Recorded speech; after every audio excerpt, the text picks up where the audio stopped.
Всем привет! Вы смотрите Муви, передачу для всех любителей кино и не только. В сегодняшнем выпуске вы узнаете, когда начнутся съемки нового сериала HBO по культовой игре The Last of Us, чего требуют фанаты киновселенной DC от студии Warner. Также вы познакомитесь с создателями якутского фильма «Агент Мамба. Трупак». Ну и в конце вас ожидает розыгрыш билетов в кино. Так что усаживаемся поудобнее и наслаждаемся просмотром. С вами Иван Евсеев, и мы начинаем!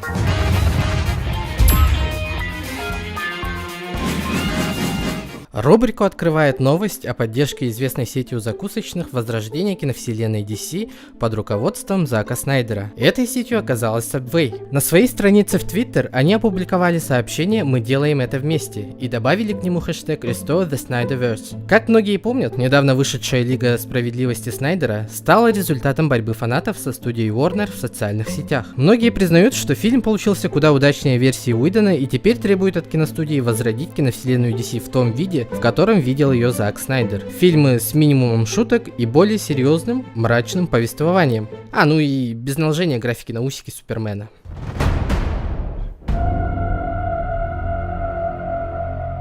Стало известно место и время съемок сериала по игре The Last of Us, культового хита Sony. История игры крутилась вокруг мира после эпидемии опасного вируса. Ничего не напоминает? Контрабандист Джоэл соглашается довести Элли в целости и сохранности до места, где девочку ждут не дождутся ради будущего всего человечества. Напомним, что режиссером пилотной серии выступит российский режиссер из Кабардино-Балкарии Кантемир Балагов, известный картинами «Дылда» и «Теснота». Недавно стало известно, что съемки сериала для HBO начнутся с июля этого года и продлятся 11 месяцев. Местом съемок выбран канадский город Калгари. За шоу будет отвечать создатель игры Нил Дракман и сценарист Чернобыля Крейг Мейзин. В главных ролях засветится Мандалорец и девочка из Дома Мормонтов. Дата выхода грядущего телехита не указывается, но скорее всего раньше 2023 мы его не увидим.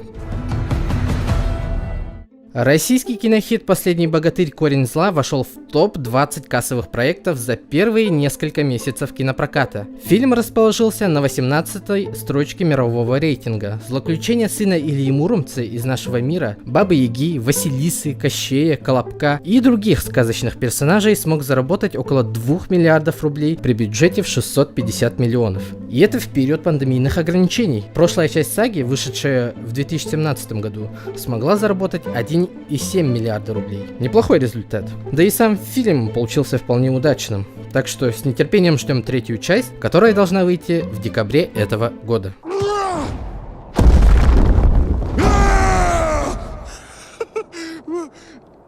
Вот я теперь Халк. Дурень.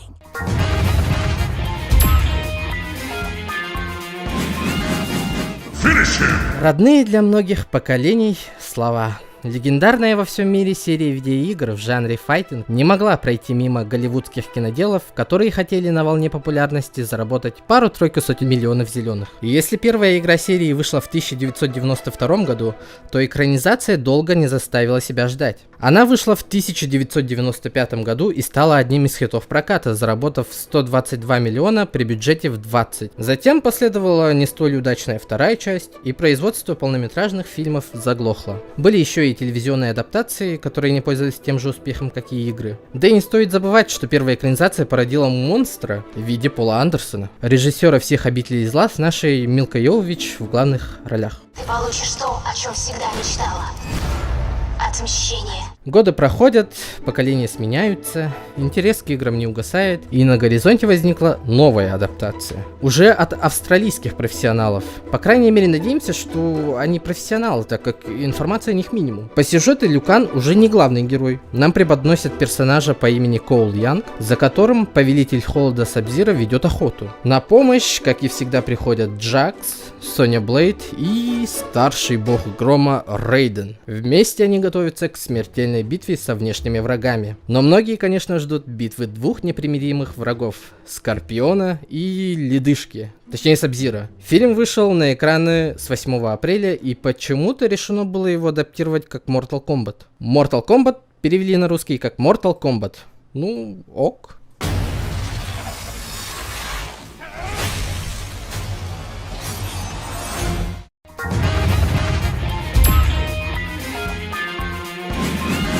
Барысоға борзай, дерзкай, резкай болуқыннан. Да, гнилым бедер, да хайым блин.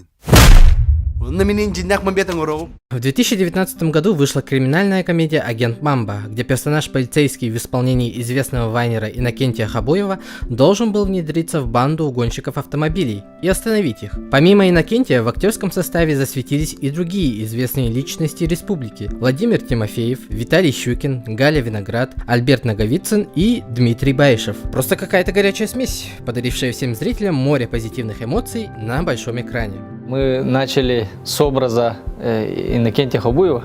Ребята давно ходили с идеей, надо бы снять фильм. И Степан Порядин, наш продюсер, мне много раз все время говорил: давай снимем кино. Вот мы Сорот и Хитс. Как-то вот мы встретились все, посидели и вот начали думать уже конкретно о фильме. И я говорю, что давайте, ребята, что далеко ходить. Тут образ Кеши есть, вот насчет вот Мамбаса, да, Мамбет такой. И давайте сделаем так, что он еще и полицейский. Ну и так вот начали разгонять, и в итоге у нас получилась такая история.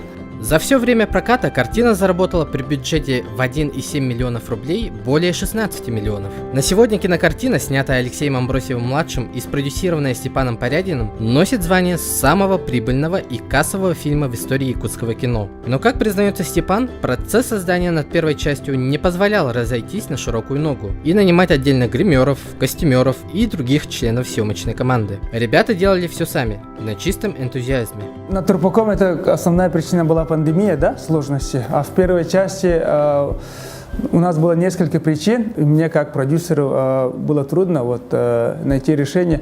Это получается, во-первых, финансы. Мы решили уже будем гастролировать, концерты делать и оттуда уже соберем деньги, плюс спонсора, да.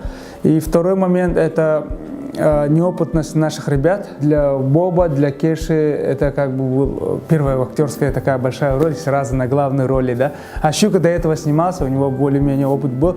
Но то, что вот ребята играли в СахаКВН, они снимают войны, они уже были более-менее опытные, уже камеру чувствуют, свет чувствуют, они же сами снимали, монтировали до этого.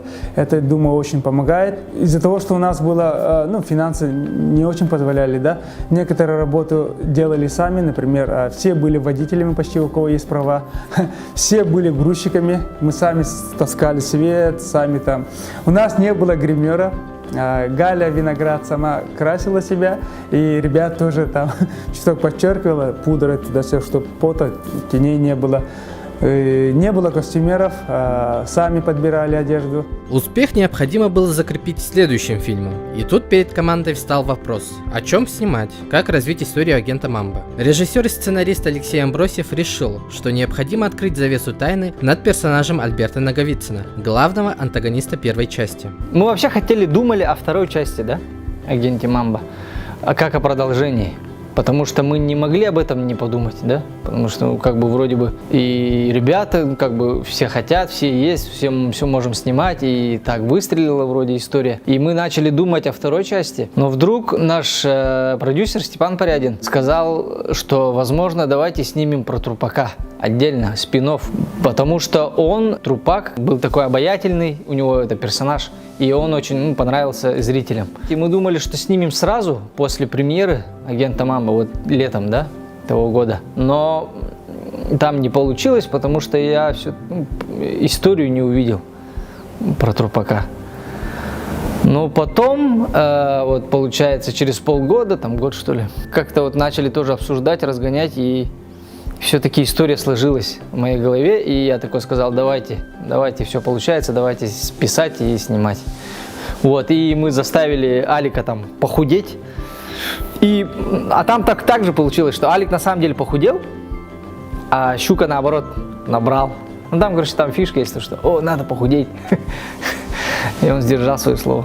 Бюджет следующего фильма, естественно, вырос почти в 2 раза. Как рассказал Степан, бюджет агента Мамба Трупак составил около 3,2 миллионов рублей. Если в первой части в команде было 15 человек, тут уже 22-23. Это уже отдельно грузовик, отдельная машина, отдельно для артистов микроавтобус, маленькие машины, гример отдельно, костюмер, стилист отдельно, художники, грузчики, помощники.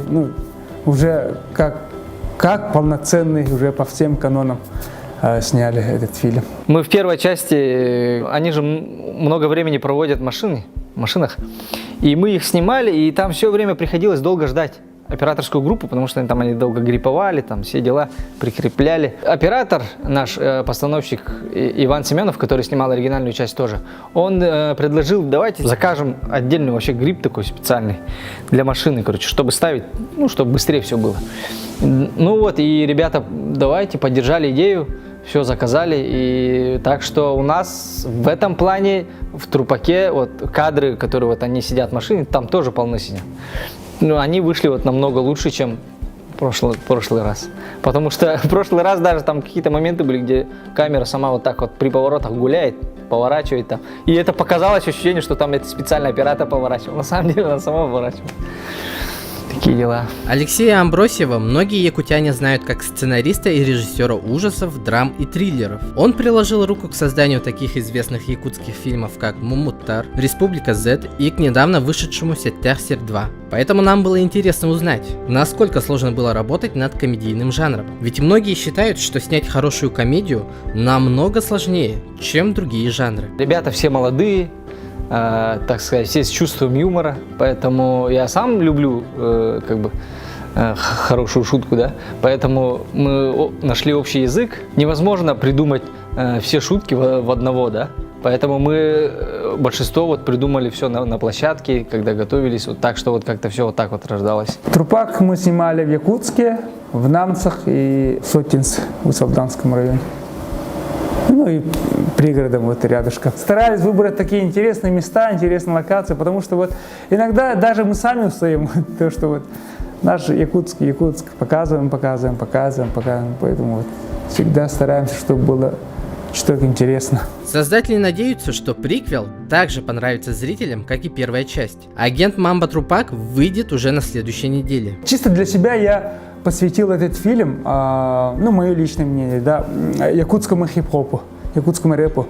Потому что тут даже есть наши любимые певцы в некоторых моментах, как эпизоды, и очень много всяких песен, и молодых исполнителей, и old school, и хитов, которые на все времена. Тот же Джида, Урбан Райан, Пансаж. Я хочу, чтобы зрители, те, которые посмотрели оригинальную часть, пришли и посмотрели, как все начиналось, как историю именно вот отдельно про Трупака, да, и вот как они все встретились, как все это вот, ну, как вся эта банда собралась, да. И там еще есть и наметки же на будущее. Хочу сказать тем людям, которые еще не смотрели оригинальную часть, хочу сказать, что там ничего страшного нету, потому что им даже лучше. Ведь они посмотрят вот Трупака и захотят посмотреть продолжение уже «Агент Мамба», потому что там у нас получается наоборот. Вот. Так что каждый зритель, мне кажется, здесь найдет что-то свое, потому что история все равно универсальна, несмотря на то, что у нас там форма субкультурная, там все дела, молодежная, само собой, но в то же время там есть и, как сказать, общечеловеческие ценности про дружбу, любовь, верность, ну, такие, надежду там. Вот, поэтому мне кажется, что зайдет всем. При этом Алексей предупреждает, что не стоит сразу вставать с кресел и дождаться сцены сюрприза. Скажу так, что мы хотим предупредить все кинотеатры, чтобы они в конце не включали сразу свет, потому что у нас после титров идет, так сказать, сцена-сюрприз, которая намекает на продолжение, и в котором будут, как сказать, зрители увидят, кто будет еще, какие будут герои в следующем агенте Мамба. Да вы сильно не кипишуйте. Наш главный будет разговаривать. Но если что, будем жестко делать.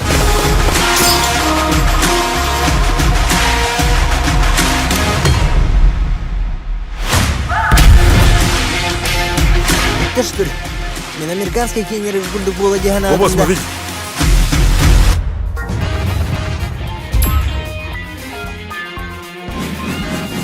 С 15 апреля на большие экраны выходит якутский фильм «Агент Мамба Трупак».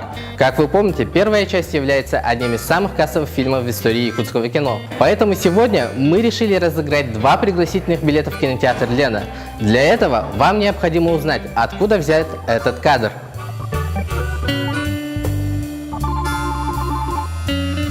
На этом у нас все. Надеемся, вам понравилось. Ждите новых выпусков и увидимся в кино.